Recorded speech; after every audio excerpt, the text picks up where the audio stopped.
Hello, everyone. It's Dr. Stillman and Jim Laird. We are going to be going live a lot of the time, a lot of days from now on, to talk about the things we see going on in modern day health and wellness, to educate you guys, to give you information that we see missing from the modern narratives, and I don't know what else to call them, on health and wellness. And today, Jim and I are going to kick off these lives by talking about the number one reason that we see that modern people are sick. In these lives, we're going to be doing a quote of the day, and our quote of the day is, "The physician treats, but nature heals." When I sat down today and I said, "Jim, what should we talk about?" And then I said, "Let's talk about the top reasons we see people being sick in our modern world." Jim said, "Look, that's really easy. It's just disconnection from nature." And Jim and I agree on this. If we had to put it into one single simple sentence, why people are sick and unwell in our modern world, it would be that they are disconnected from nature. Jim, why is that the number one thing you think is making modern people sick and miserable? Well, it's just, you just look around. I mean, you walk around and people are pale, they're pasty. The statistic is that the average American spends 93% of their day indoors. And if we look at sun exposure, if we look at everything, I mean, the sun literally, your circadian clock, I believe, is the foundation of your health. It is. And, yesterday we were at an amusement park, and just a number of people that look ghostly white. People look terrible. It was insane. The pastiness of the skin is really just the tip of the iceberg. I mean, right. Bad, biomechanics, people are slouched. People have got pelvic tilt they're not even aware of. You've taught me a lot of those things in the last 8, 9, 10 months since we started training together. There are so many problems that we both see when we look at modern people.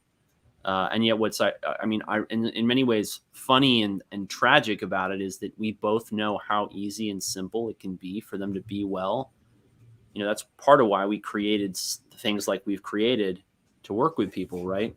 We're now doing a lot of group coaching with people. Our Fundamentals of Wellness course is now live, where we cover all this information. You can find the link below on my link tree.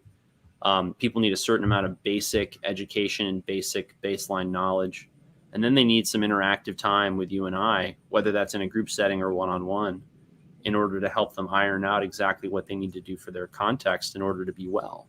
But the overarching theme in every single case is that we need to figure out, how has this person disconnected from nature, and what do we need to do in order to reconnect them to nature so that nature will take over, and that natural healing force within us that Hippocrates was talking about. And for those of you who don't know, Hippocrates is the father of Western medicine. He lived in ancient Greece, over 2,000 years ago. And what he said about medicine, I have a dozen quotes from him that are so powerful because they're timeless. They're never going to be not true. And what he said about medicine back in, whatever it is, 400 BC, it's just as true. It's more true today than ever before in some ways, because people have never been so disconnected from nature. Yeah, I mean, even 30 or 40 years ago, most people had manual labor jobs outside. So they were constantly moving. They were constantly getting out in the sun. Right. They were more active. They went to beaches. They played. Most people today, even with us, we have to consciously, one, we do the majority of our work outside, like we are right now, which makes a huge difference. If you look at like blood pressure around the world, it's going up as people around the world start moving inside.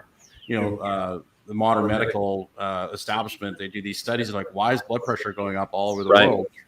And, if you're knowledgeable in this stuff, it's a no-brainer to me. The less UV light people get, the less outdoor time they spend, the higher their blood pressure is going to be, right? So, right. It's funny you mentioned that, because I was just on of getting people building some basic habits where, you're getting outside 3 times a day for walks, you're getting up, you're moving around. Because what happens is people will be looking for these big fixes and they don't have, it's the important little things that you do every day, the little habits and the little things over time that build up. But we've got more gyms today than in modern history, and yet we have more obese people, but there's more gyms than there's ever been. There's more people working out than ever, but it's the daily habits that are killing us, literally. And you can't make up for a really horrible indoor life by going to the gym and trying to like burn it off, so to speak, right? And that's another Hippocrates quote that is one of my favorites. He said, "Illnesses do not come upon us out of the blue. They are developed from small daily sins against nature. When enough sins have accumulated, illnesses will suddenly appear." Sin is a very interesting word. The ancient Greek word sin is actually the same word for what people think of as like moral, immoral behavior. It's the same word as we use in mathematics to define how far from a mark, a line, or has intersected a plane. That's why you have like what we call a sine wave, and it originates from the concept of an arrow flying through the air, and as it drops, right, it will miss the mark. So the idea is missing the mark, and people don't realize they're missing the mark on their health and wellness every single day in small, seemingly inconsequential ways. And we talk about this. I don't know where you got this saying. I don't know if it's a Jim Laird original, but you said it, and it stuck with me so much. So strongly the first time you said it. You said small hinges swing big doors. People don't get how powerful small, seemingly inconsequential habits are. Right. How many times has someone come to us and said, just getting outside more often each day is giving me a better mood, is giving me better sleep. Suddenly I'm losing weight. I just talked to somebody this morning.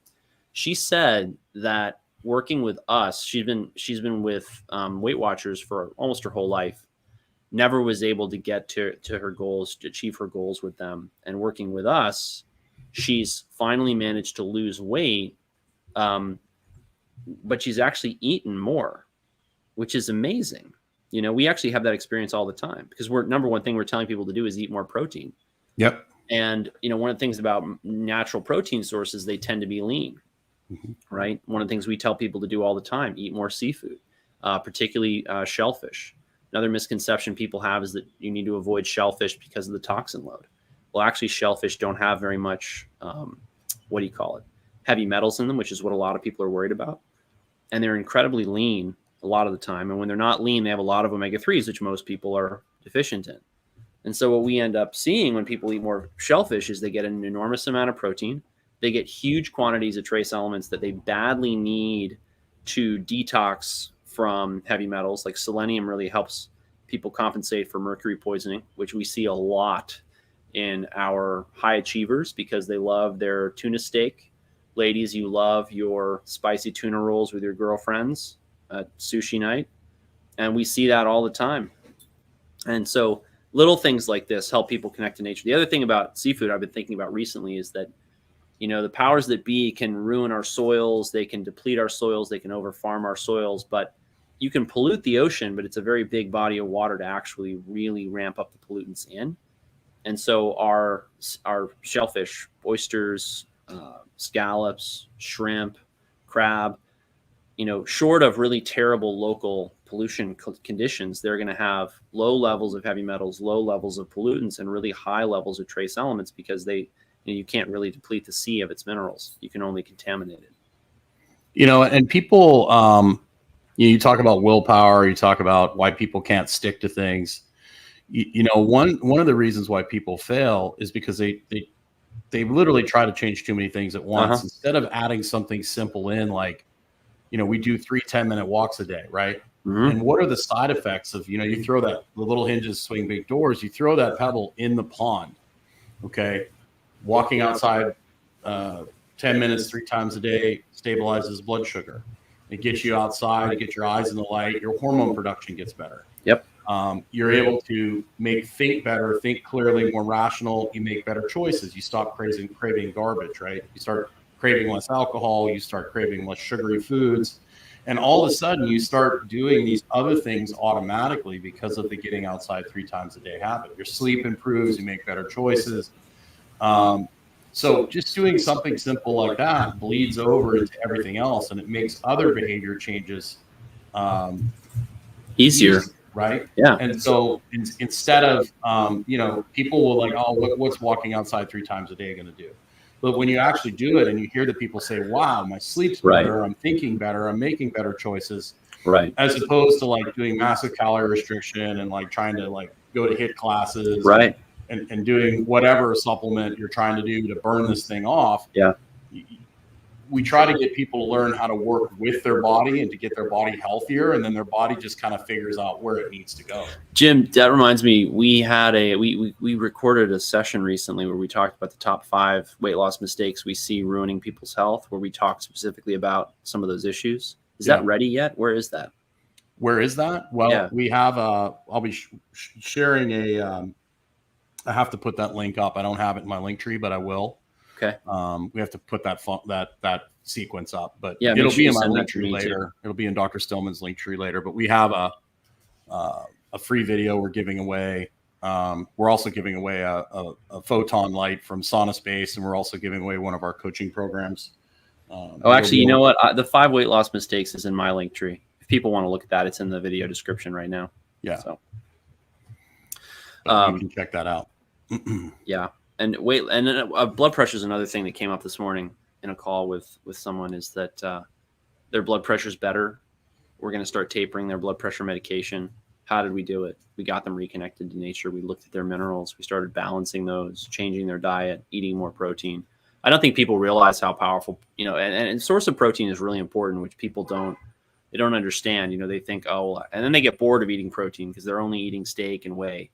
It's not good. So in this particular case, one of the things I think about with protein is, as I was saying, type of protein or source of protein. People don't realize that things like nuts and seeds have more arginine. Arginine helps to reduce blood pressure because it feeds forward into your nitric oxide synthase pathway. That nitric oxide synthase pathway is activated by, I think it's UVA light from the sun. Those pathways are also affected by vitamin D, which is made by UVB, which is, the other UV frequency that you find in strong sunlight that you get outside during the day, spring, summer, etc. And so get someone to eat nuts, get them to eat more protein, get them to have more arginine, get them to have more UV light, get them to have more nitric oxide synthase. That's why we see big reductions in blood pressure that then allow us to do things like taper their medications. Well, not only that, and people feeling better, they've done studies that show that people having pictures of nature in their office or like a house plant improve like how they feel, make them less depressed. Imagine if you actually get out in nature itself, how much better that's going to be. Should we jump into the huge can of worms, since it's our first live here, on why animal proteins are superior to plant proteins? Wow. But what an interesting, comment, right? Because I think what people, when we say superior, though, in almost every context, right, it's always about strategy and efficiency. Well, but not just efficiency, but strategy, right? Right. So I combine nuts and seeds as protein sources because of the high proportion of arginine, sure, and the omega-3s and 6s and the trace elements. Like, for example, you can't get as much manganese from land animal protein as you can from nuts and seeds. I mean, short of some, organ meat that I'm not familiar with that's rich in the amino acid manganese, I'm not familiar with that. But the caveat to that, right, is when we say animal protein, what do we really mean? Because it's a huge breadth of different types of proteins. We're talking about dairy. And dairy from a goat is not the same as dairy from a cow, is not the same as dairy from a water buffalo or a camel or a mare or any other species, right? Is not the same as milk or dairy from a mother, right? Mother's milk. Right. And then dairy in and of itself, well, is it cheese? Because cheese is going to have different properties and different, constituents than, say, fresh milk. It's going to be different if it's powdered. It's going to be different if it's preserved, pasteurized, homogenized. I won't get too much deeper into that, but the big categories that we're working with, right, are dairy proteins or dairy sources. We're working with land animal meats. So there's your poultry, your grazing animals, your goats, sheep, bison, beef, etc. There's some more esoteric ones we won't get into. And then there's and then you get your seafoods, right? Your fish and your shellfish. And then the shellfish, there's crustacean shellfish and molluscum shellfish. So, long story short, we like these because they pack a lot of protein. They pack a lot of amino acids that people tend to need more of with the stresses of modern life, and also to meet their goals. Right. And this is a tension that we talk about in our work a lot, particularly one-on-one with people. They'll say things like, well, how much protein should I be eating? Or they'll say, what should my testosterone be? And I say, look, technically, if we look back at the literature, there's evidence to suggest that castration actually improves the longevity of men. But I tell men this all the time, and none of them are asking me for a referral for a professional castration, right? No man wants to have a low testosterone level. You talk to virtually any man and say, hey, listen, would you rather live at a fuller, stronger, more intense, exciting, fun life for a shorter period of time? Or would you rather live to a ripe old age and be kind of a doddering old man who can't, really, enjoy all the things that men enjoy about being a man? They almost universally come back, look, I'd rather have a shorter life that's more fun, more exciting, more meaningful. And for most of them, that means doing whatever it takes to optimize their testosterone, optimize their muscle mass. It's funny, we talk about this on a regular basis. We don't like BMI, body mass index, as a metric for health, but it has a place because it's one of the easiest things for us to get, particularly remotely, to understand what someone's body composition is. But one of the things that's interesting about it is that we'll actually tell people we want their BMI to be up at 24 or 25 or even 26, where the literature says that increases their risk of death. But the reality is that with strength and weight training, we think it's going to net reduce their risk of death so long as that's lean muscle mass that they've gained, not fat mass. And, we also, like, down at 22, at 22 or 23 or whatever in those lower BMI ranges, people don't look their best. They don't feel like they're sexy and attractive, and they don't feel great when they exercise. They have a low exercise capacity. They don't have a high tolerance for exercise. They can't move heavy weights. And I think life's more fun at a BMI, that's a little bit higher from a little bit more muscle mass, and you just can't get there without a lot of animal protein. Well, yeah. And the thing that I see is people come to me, or this narrative right now that plant proteins are superior. One, because they're better for the environment. Two, there's less cruelty involved. And I always tell people, look, if you're going to eat plant proteins, go for it. But if that's going to be the mainstay of your diet, you're going to have to eat way more calories to get the same amount of protein, right? You get more protein from less calories.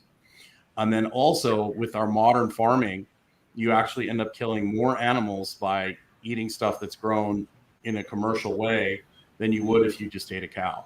So Right. We're being sold this narrative that, I tell people, in order for you to get the right amount of protein, you have to combine you just make your life a lot more difficult. So, we're being sold this narrative in the media. We're being sold it, by the elites that, we need to be vegetarians and we need to, basically consume less protein. It's really hard on the environment, but people don't realize that if you raise animals the way they're supposed to be pasture raised, that's one of the best things you can actually do for the environment. So that was kind of my angle on that. But I entirely agree. The regenerative agriculture movement, people like White Oak Farms or White Oak Pastures, I can't remember the name exactly, but they're stewarding the land in a way where they integrate animal agriculture into the landscape so that they're not depleting the soils, they're not ruining the environment. They're doing it in a sustainable way that is also important for human health, because one of the things we see all the time is the need in our patients and clients for more lean protein. Right. And this is something that really only, I think, became very apparent to me in the last few months. We would have people who were, getting to their macronutrient goals. They were even hitting a lot of their wellness goals. They were feeling better, looking better, performing better. But they did even better when we switched them over to more lean protein. And, the land animals tend to be more lean when you feed them on pasture rather than on grains and corns and things like that. And so, I just started to realize I needed to get people onto those lean proteins. The other thing about lean protein, right, is that, and again, I'm not vilifying fat. I'm not afraid of fat. I just noticed that people who are eating fattier and fattier cuts of meat, the thigh with the skin on, if it's a bird, if they're eating fattier cuts of steak, like a ribeye, sometimes they would unwittingly be eating a low protein diet because the fatty acid content of the diet was creating immense satiety. You have a 4 to 6 ounce ribeye, that's a very filling meal. You might be able to polish off an 8 ounce ribeye, but even if you polish off an 8 ounce ribeye, it's not going to have the same protein content as if you polish off an 8 ounce cut of really lean steak, where only, one third or 1/4 of the calories are coming in from fat. Yeah. So Starlight has a question. If you could get into Sure. Are there nuts and seeds that are better consumed, such as macadamia versus almonds? Could you talk about the different types of seeds and the advantages that they have? Right. It's funny because I actually went over this today with the same person I've been mentioning, and I added in just 4 examples. It was chia seeds, pecans or pecans, walnuts. That's English walnuts, not black walnuts, and pumpkin seeds. So when you add these 4 things in equal quantities, what you'll see is that the omega-3 to 6 ratio is 1 to 4, which is what I like to see. I base that on the studies done in ketogenic diets. They found that ketogenic diets with that ratio minimize the risks of seizure. If that fatty acid ratio mix is good enough to reduce the risk of seizure, it's good enough for me. I think that's a pretty good metric or yardstick for optimizing neurological function. And I also say that having seen a lot of different ratios show up in people's lab testing, when you actually look at their cell membranes, do they have appropriate ratios of fatty acids? And then I looked at the micronutrient content of those different minerals, or I should say nuts and seeds. And what you'll see is that having that variety gives you a really wide range of different nuts and seeds. You might get a ton of manganese from something like pecans, but you might need to eat Brazil nuts to get a significant amount of selenium. You might get a lot of magnesium from chia seeds, but maybe you need pumpkin seeds if you're going to meet your zinc requirement. And that's a really long way of illustrating a very simple principle, which is that different types of foods and different foods in different categories are going to supply you with sometimes radically different profiles of trace elements. So I don't know why pecans have a high level of manganese, and I don't know why pumpkin seeds have a high level of magnesium or zinc. But when people eat or consume only 1 or 2 of a certain type of food, there's a bunch of different problems that they tend to run into. Number one, their nutrient profiles will get skewed toward the minerals, fatty acids, amino acids, and B vitamins as well, that we see a lot of in that food. And that can create some imbalances and some overloads. The other thing that we see, you've seen it as a professional coach, strength coach. I've seen it as a physician. When people over rely on any food, they become more and more likely to develop some kind of intolerance or immune reaction to it. And the number of people who we see eating a lot of dairy, who eliminate the dairy, and some seemingly unconnected symptom goes away, is astonishing. It's not just dairy. I'm not really picking on that, or I guess I am picking on it because it's one of the most common allergens in our modern world. But dairy, gluten, wheat, the 8 major allergens, which I could go into, but I won't. These different foods that we tend to develop these allergies to, by not having too much of them in your diet, you reduce your risk of developing these intolerances or allergies. And I could get into what these things are. I mean, there's a difference between a food intolerance, a food sensitivity, a food allergy. Within food allergy, there's different types of food allergy reactions mediated by different arms of the immune system, which gets very academic. But the point is simply this. I don't tell people to eat 1 or 2 foods. I tell them to eat a really wide range of foods because I've seen it give them the best results. And then I'll tell them, look, these are the food groups that I think you need to be more consistent with. Well, there's a really simple way to kind of see if you've got any major imbalances in your or holes in your diet is chronometer. You can put your own data in there, and it'll give you a breakdown of the things that you got too much of, the things you're missing. Right. That's a really good way to do that. Yeah, and it's funny because I had a podcast with Ben Greenfield. It came out a couple months ago now. I think maybe it was last month. But Ben and I talked about this on the podcast.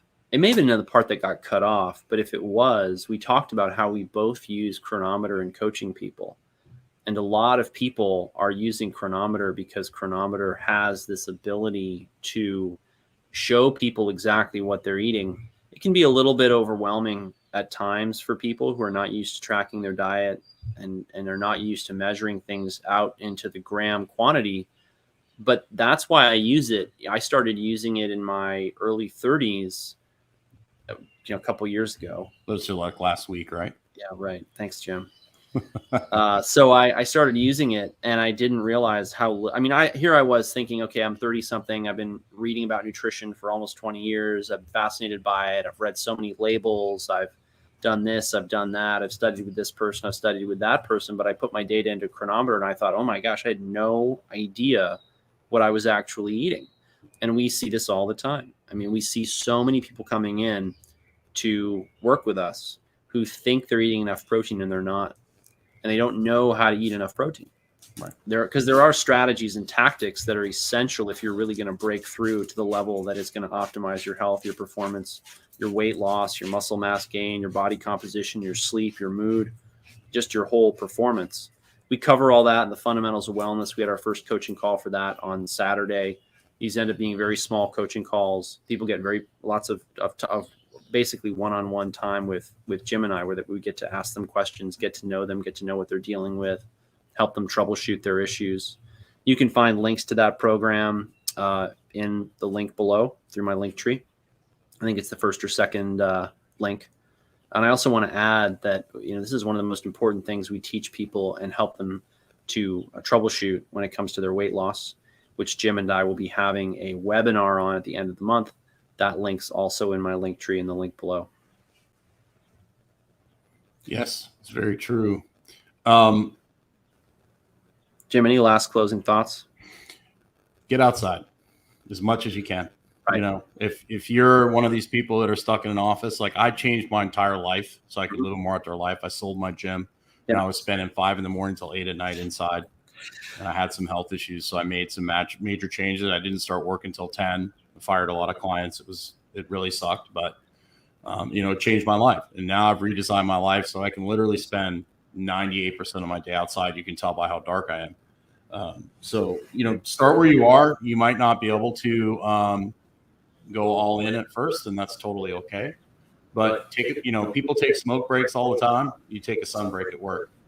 Go for a walk in the morning, get your morning light, go for a walk in the evening, take movement breaks throughout the day, take 10 or, every 30, 40 minutes, get up, move around, sit in a deep squat, go for a walk. You have to make these small changes daily are going to have way bigger compounding effects in the long run than trying to use intensity to get out of the hole you're in.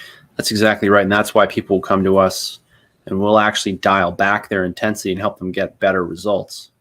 So on that note, Jim, thanks for joining me. To all of you listening, thank you for listening. Make sure to like, subscribe, share this with someone who needs it, and we will see you next time.